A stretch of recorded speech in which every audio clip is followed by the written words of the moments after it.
Love language ba yung inaaway mo yung taong crush mo para hindi mahalata ng iba na may gusto ka doon sa crush mo? Ika nga nila, the more you hate, the more you love. Pero kung legit yung galit o inis mo sa isang tao, papayag ka bang ipakasal sa kanya? Mino, what's up? Usapang kasalan. Don't ask me about those stuff kasi ang experience ko lang sa kasal ay nung kinasal yung player ko sa larong Harvest Moon Back to Nature. Way back mid-2000s, and alam ko if nalaro niyo yung laro na yon, dapat pare-pareho na tayong may asawa at anak.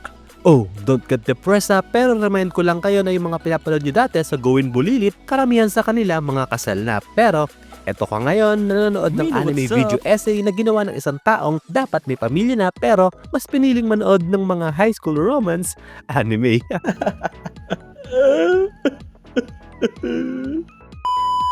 Anyway, baka iniisip nyo pinipressured ko kayo ha. Well, dito kasi sa anime na pag-uusapan natin ngayon, magi-18 years old pa lang sila pero mga ikakasal na.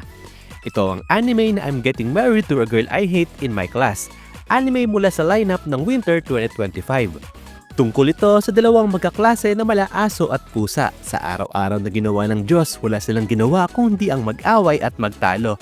Ngunit ang hindi alam ng kanilang mga kaklase ay may sikreto sila na sila lang dalawa ang nakakaalam.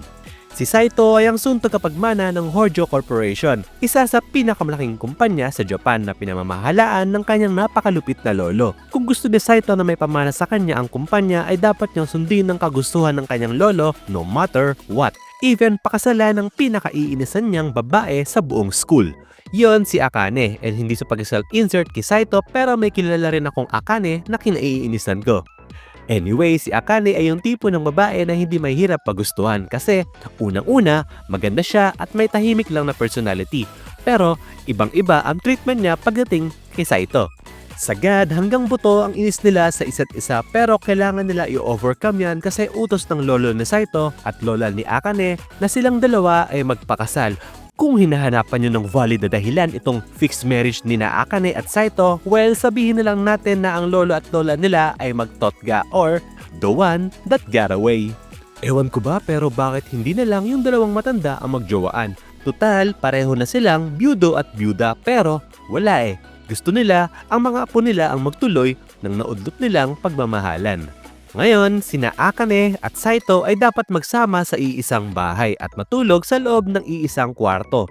Well, mag-asawa naman sila so there's nothing wrong about that. Pero syempre, hindi naman tayo pinanganak kahapon, alam naman natin na magkakadevelopan din sila eventually.